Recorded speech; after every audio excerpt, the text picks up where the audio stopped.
YCP నేత మాజీ MLA Vallabhaneni Vamsi అనుచరుడు గుర్రం నాని మోసం చేశారంటూ భవన నిర్మాణ గుత్తేదారులు కూలీలు రోడ్డెక్కారు.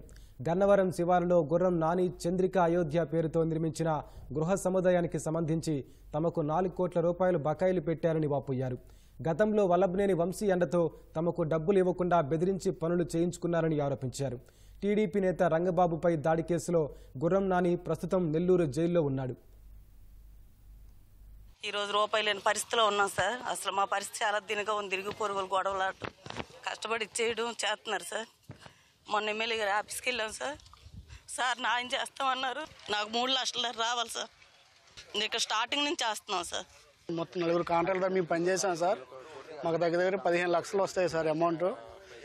మా దగ్గర పనిచేసి లేబరీలు సార్. వీళ్ళు వచ్చి మా ఇంటికి వచ్చారు సార్. మా ఇంటి మీద దాడి చేయడం వల్ల మేము వెళ్ళి వీళ్ళ ఇంటి మీద దాడి చేయడం జరిగింది సార్. వీళ్ళేమో ఇక్కడ తీసుకొచ్చి ఇక్కడ కూర్చుని పెట్టాం. 2021 వరకు వర్క్ చేసామండి బాగానే. అప్పటి వరకు సగం పేమెంట్లు ఇంటికి ఇచ్చుకుంటూ వచ్చారు. తర్వాత గుర్రం నాని గారు వచ్చి మిగతా పాత పేమెంట్లు కొత్త పేమెంట్లు మొత్తం కూడా నేనే ఇస్తామని చెప్పారు. గత 2 సంవత్సరాల నుంచి ఎక్కడెక్కడ తిరిగాము ఏమేం చేసాము అనేది కూడా ఉందండి. స్టార్టింగ్లో 2000 రూపాయలు ఎస్ఎఫ్టీకి పెట్టుకున్నారండి. ఇప్పుడు 4500 అలా అమ్ముకుంటున్నారు.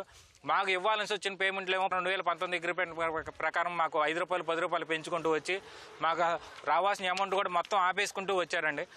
మాకు గుర్రం నాని గారి దగ్గర నుంచి మాకు 4 కోట్ల రూపాయలు మా అందరి కాంట్రాక్టర్లందరికీ 14 మందికి రావాలండి. మేము డబ్బులు అడగగా మీకు డబ్బులు ఏమి రావు, మేము తాతల గారి సొమ్యాన్ని తీసుకొచ్చి ఇక్కడ పెట్టారా మేము ఇవ్వడానికి అనే మాకు ఎదురు ప్రశ్నలు చేసి మమ్మల్ని భయభ్రాంతులు చేసి మీ దిక్కున్న కాడ చెట్టుకు చెప్పుకోండి అని మమ్మల్ని బెదిరిస్తున్నారు.